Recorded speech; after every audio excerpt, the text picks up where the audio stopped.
نحمده ونصلي على رسوله الكريم أما بعد فقد قال الله تعالى في كلامه الكريم والفرقان المجيد أعوذ بالله من الشيطان الرجيم بسم الله الرحمن الرحيم وإذ قال عيسى ابن مريم يا بني إسرائيل إني رسول الله إليكم مصدقا لما بين يدي من التوراة ومبشرا برسول يأتي من بعد اسمه أحمد صدق الله مولانا العلي العظيم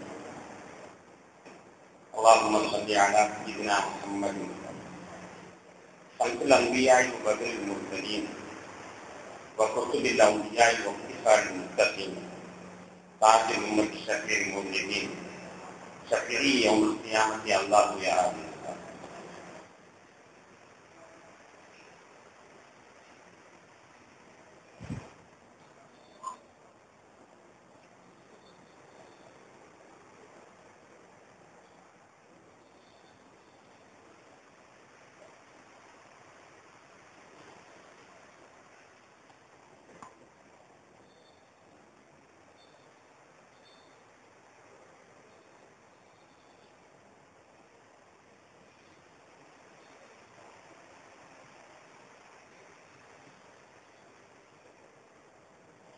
கணேசருக்கு மருத்துவமுக்கான பெரியவர்களே சகோதரர்களே அல்லாஹ் என்பவர்களால் 3ஆம் நாள் தராவி தொழுகை நிறைவேற்றி அமர்ந்திருக்கிறோம். அல்லாஹ் தஆலா இந்த சிறப்பான நாட்டிலே தன்னுடைய அடியார்களுக்கு வழங்குகின்ற அனைத்து நல்வாழ்வுகளையும் நம் அனைவருக்கும் தந்திருந்தானாக. சிறப்பான இறந்த இரவுகளில் நரக விடுதலை வழங்குகின்ற ரப்புல் ஆலமீன் அவ்வாறு விடுதலை வழங்கப்பட்டவர்களில் நம்முடைய பெயர்களையும் இணைத்தல் புரிவானாக. உலகையை அச்சுறுத்திக் கொண்டிருக்கின்ற கொடிய நோயாகிய பன்றி காய்ச்சலிலிருந்து உலக மக்கள் அனைவர்களையும் அல்லாஹ் காப்பாற்றி புரிவானாக. அடியார்கள் அனைத்தும் பாவனையும் செய்தாலும் நீ அர்ஹமுர் ராஹிமீனான நீ அவர்களை கண்டித்து விடாத ஒப்பாயாக.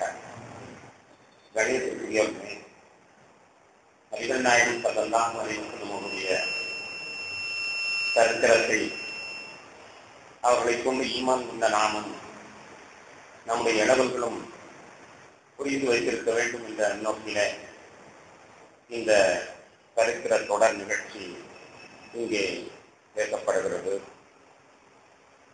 அந்த தொடரில் இன்று பெருமானார் ஸல்லல்லாஹு அலைஹி வஸல்லம் அவர்கள் வருவதற்கான முன்னறிவிப்புகள் என்ற தலைப்பில சில செய்திகளை நாம் இங்கே பரிமாறிக்கொள்கிறோம்.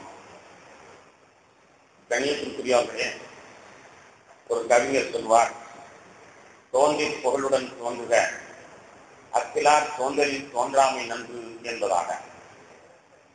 அதாவது உலகத்தில் ஒரு மனிதன் பிறக்கும் பொழுதே புகழோடு பிறக்க வேண்டும். அப்படி இல்லையானால் அவன் பிறப்பதை விட பிறக்காமல் இருந்து விடலாம் என்று அந்த கவிஞர் சொல்லுவார். ஆனால் இந்த கவிஞர் யாரை எழுதி சொன்னாரோ நமக்கு தெரியாது. இந்த கவி கண்மணி நாயகம் ஸல்லல்லாஹு அலைஹி வஸல்லம் அவர்களை தவிர வேறு யாருக்கும் பொருத்தமாக இல்லை. ஏனென்றால் பிறக்கும் பொழுதே புகழோடு பிறக்க வேண்டும் என்று சொல்கிறார். உலகத்தில் சராசரியாக பிறக்கக்கூடிய நாமெல்லாம் பிறக்கும் போது புகழோடையா பிறந்தோம். சராசரி மனிதர்கள் புகழடைவது என்பது அவன் உலகத்திலிருந்து பிரிகின்ற பொழுதுதான். அவன் இந்த உலகத்திற்கு வந்ததற்கு பிறகு சாதனைகளை புரிகின்றான், செல்வங்களை சேர்க்கின்றான், பதவிகளை வகிக்கின்றான். பிரியும் பொழுதுதான் அவனுக்கு புகழ் கிடைக்கின்றது இருக்கிற பிறக்கும் பொழுதே யாரும் புகழோடு பிறப்பதில்லை. அதனால்தான் இறை நேசர்களை பற்றி பிரஸ்தாபிக்கின்ற பொழுது யார் சிறப்பான இறை நேசர் என்றால் அவருடைய ஜனாசாவிற்கு பெரும் கூட்டம் திரண்டிருக்குமானால் அவர் ஒரு சிறப்பான இறைநேசர், கபூல் செய்யப்பட்டவர் என்பது பொருளாகும். இறைநேசராக அவர் பிறக்கும் பொழுது இறைநேசராக பிறப்பதில்லை. எல்லோரும் தாய் வயிற்றில் 9 மாதம் 10 மாதம் இருந்ததை கொண்டுதான் அவர்களும் இருக்கின்றார்கள். அவர்களுக்கு இறைநேசம் எப்பொழுது கிடைத்து அவர்கள் புகழுக்குரியவராக மாறுகிறார்கள் என்றால் இந்த உலகத்திலிருந்து பிரிகின்ற வேளையில்தான். பிரிகின்ற வேளையிலே இறைநேசர்களுடைய வரலாற்றின் வார்த்தைகளே ஆனால் எவ்வளவு அதிகமான மக்கள் தொழுதார்கள், எவ்வளவு அதிகமான மக்கள் சொல்வார்கள் என்பதை வரலாற்றில் பார்க்கும் பொழுது அவர் இறைநேசர் என்பது அல்லாஹ்விடத்தில் ஒப்புக்கொள்ளப்பட்டவர் என்பதற்கு அது ஒரு சிறந்த சாட்சியாகும். எனவே இறக்கும் பொழுதுதான் மனிதன் புகழை அடைகிறான். அதனால்தான் நபிகள் நாயகம் ஸல்லல்லாஹு அலைஹி வஸல்லம் சொல்வார்கள், நம்முடைய ஜனாசாவில் குறைந்தபட்சம் ஒரு 3 சஃப்பாவது நிற்பதற்கு நாம் தகுந்த முறையிலே வாழ்க்கையை நடத்திக் கொள்ள வேண்டும். நம்முடைய ஜனாசாவில் ஒரு 3 சஃப்பாவது நிற்க வேண்டும். 3 சஃப் ஒரு மனிதனை பற்றி நற்சாட்சி கூறுவார்களே, ஆனால் அல்லாஹ் அதை ஏற்றுக்கொண்டு அவருடைய பிழைகளை பொறுத்து விடுகிறார் என நபிகள் நாயகம் ஸல்லல்லாஹு அலைஹி வஸல்லம் சொல்கிறார். கண்ணியத்திற்குரிய பெருமக்களே, அபாயத்துக்கு சித்தாமி ரலியல்லாஹு தஆலா அன்ஹு அவர்கள் சொல்வார்கள், அல்லாஹ்வுடைய தர்பாரில் நிறைய அமல்கள் இருக்கிறதப்பா, நீ அதிகமான மனிதனை சம்பாதித்துக்கொள், அதிகமான மனிதனை சம்பாதித்துக்கொள் என்று சொல்வார்கள். அதிகமான மனிதனுடைய அன்பை நாம் சம்பாதித்துக் கொள்ள வேண்டும். இன்றைய உலகத்திலே மிக முக்கியமானது அதிகமான மக்களுடைய அன்பை நாம் சம்பாதித்துக் கொள்ள வேண்டும். அவர்கள் நாம் வாழும் காலத்திலே அவர்களிடத்தில் சென்று அவர்களுடைய செய்திகளுக்கு வீடுகளுக்கு நாம் சென்று அவர்களை பற்றி விசாரித்து பார்க்கும்போதெல்லாம் தெரிந்து அவர்களை பற்றி அவருடைய நல்லது சுத்தங்களை கலந்து கொண்டு இப்படியே நிறைய மனிதர்களுடைய அன்பை நாம் சேகரித்து வைத்திருந்தோமே, ஆனால் நம்முடைய ஜனாதாவிற்கு அவர்கள் வருவார்கள், உண்மையிலேயே நாம் பாக்கியம் பெற்றவர்களாக அமைந்து விடுவோம். மனிதன் முற்றுப்படுதல் என்பது அவனுடைய இறப்பின் பொழுதுதான். நான் கூட இந்த நேரத்தில் சொல்லிக் கொள்வேன், அல்லாஹ் என்னுடைய ஆயுளை விட்டு தர வேண்டும். நான் மூத்தா இருக்கிறேன் என்றால் நீங்கள் எல்லாம் வருவீர்கள் என்ற ஆசை எனக்கு இருக்கிறது. ஏனென்றால் உங்களுடைய மனதையெல்லாம் நான் தொட்டு இருக்கிறேன், நான் உங்களோடு சம்பந்தப்பட்டிருக்கிறேன் என்ற ஆவல் இருக்கிற காரணத்தினால் என் ஜனாதாவிற்கு நீங்கள் வருவீர்கள் என்ற ஆசை இருக்கிறது. இப்படித்தான் ஒவ்வொரு மனிதனும் என்னுடைய ஜனாதாவிற்கு இத்தனை பேர்கள் வருவார்கள் என்று நம்ப வேண்டும். அந்த அளவிற்கு மனிதர்களோடு தொடர்பு கொள்ள வேண்டிய கடப்பாடு உள்ளவர்களாக இருக்கிறார்கள். பெருமானார் ஸல்லல்லாஹு அலைஹி வஸல்லம் சொன்ன செய்தி நமக்கெல்லாம் தெரியும். ஒரு மனிதனுடைய ஜனாதாவை பின்னால் வருபவர்கள் பொருத்திக் கொண்டவர்களாக பேசுவார்களே, ஆனால் அவருடைய சாட்சி அல்லாஹ்விடத்தில் ஏற்றுக்கொள்ளப்படுகிறது.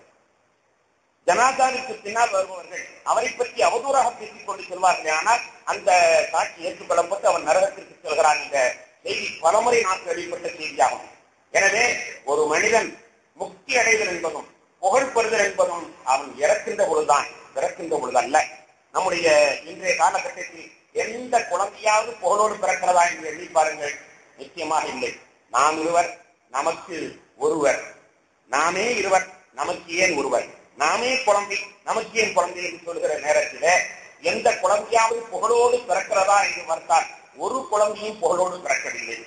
சராசரி மனிதர்கள் பிறக்கவில்லை என்பது மட்டுமல்ல, நபிமார்களே கூட புகழோடு பிறக்கவில்லை என்பது வரலாறு சொல்கிறது. நபிமார்களில் கண்மணி நாயகம் ஸல்லல்லாஹு அலைஹி வஸல்லம் அவர்களை விடுத்து மற்ற நபிமார்கள் புகழோடு பிறக்கவில்லை என்பதாக வரலாறு சொல்லிக் கொண்டிருக்கிறது.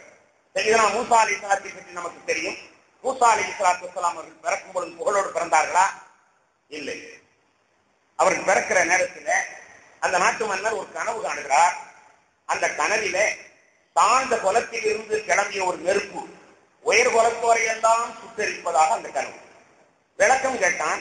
மக்கள் சொன்னார்கள், தாழ்ந்த குலத்தில் பிறந்த ஒரு கொலை குழம்பினால் உன்னுடைய ஆட்சிக்கு நாசம் என்று விளக்கம் சொன்னார்கள். அப்படியானால் தாழ்ந்த குலத்தில் அந்த குழந்தை நான் பிறக்க வரமாட்டேன் என்று தாழ்ந்த குலத்தில் பிறந்த ஆண் குழந்தைகள் எல்லாம் அறுத்து பலித்துக் கொண்டிருக்கிறார். கிட்டத்தட்ட 10,000க்கும் மேற்பட்ட குழந்தைகள் அறுக்கப்பட்டு விட்டது. அந்த நேரத்தில் மூசா அலைஹிஸ்ஸலாத்து வஸ்ஸலாம் அவர்கள் இந்த உலகத்திற்கு வருகை புரிகிறார்கள். மூசா அலைஹிஸ்ஸலாத்து மக்கள் எதிர்பார்த்தார்களா, அந்த குழந்தை ஏன்தான் வந்து நம்முடைய குலத்தில் பிறக்கிறதோ, எல்லா தாய்மாருடைய பிள்ளைகளும் சாகிறது, அந்த குழந்தை ஏன்தான் வந்து நம்ம குலத்தில் பிறக்கிறதோ, எல்லா தாய்மாருடைய குழந்தையும் சாகிறது என்று எல்லோரும் நிந்தித்துக் கொண்டிருக்கின்ற வேலைத்தான் சையதுனா மூசா அலைஹிஸ்ஸலாம் அவர்கள் பிறந்ததா குர்ஆன் சொல்கிறது. மூசா அலைஹிஸ்ஸலாத்து வஸ்ஸலாம் அவர்கள் புகழோடு பிறக்க இல்லை. நபி ஈசா அலைஹிஸ்ஸலாத்தை எடுத்துக்கொண்டால் அவர்களோட புகழோடு பிறந்தார்கள் என்றால் அவருடைய தாயே திட்டுகிறார்கள், அவருடைய தாயே திட்டுகிறார்கள், எனக்கு இப்படி ஒரு நிலைமை வேணுமா? நான் ஒரு ஆம்பளை கூட தொட்டதில்லை, ஆனா என்னுடைய வயிற்று ஒரு குழந்தை, அந்த குழந்தை பிறந்தா இனி அவுசேரி என்றல்லவா உலகம் சொல்லும், கிழவடியா என்றல்லவா உலகம் சொல்லும். இந்த குழந்தை ஏன் என் வயிற்றிலிருந்து பிறக்கிறது? எனக்கு இப்படி ஒரு நிலைமை வேணுமா? யா லைட்டனி நித்து கவலகாதா ஒகுந்து நசியம் மன்சியா, நான் இந்த பிள்ளை பெறுவதற்கு முன்னால் செத்து தொலைய வேண்டுகிறேன், செத்து தொலைந்திருந்தால் பல மனிதர்களோடு நானும் ஒரு மறக்கடிக்கப்பட்ட மனிதனாக மாறியிருப்பேன் என்று அந்த தாய் ஊக்கர்கள் எடுக்கிறதை குர்ஆன் சொல்லி காட்டுகிறது. ஈசா அலைஹிஸ்ஸலாம் அவர்கள் பிறக்கின்ற பொழுது புகழோடு பிறந்தார்கள் இல்லை. அன்பான பெருமக்களே, இப்ராஹிம் அலைஹிஸ்ஸலாத்துடைய காலமும் அப்படித்தான். அந்த காலத்திலும் ஒரு மன்னன் கனவு கண்டான். எனவே குழந்தைகள் எல்லாம் கொல்லப்பட்டிருக்கின்ற காலத்தில் தான் இப்ராஹிம் அலைஹிஸ்ஸலாம்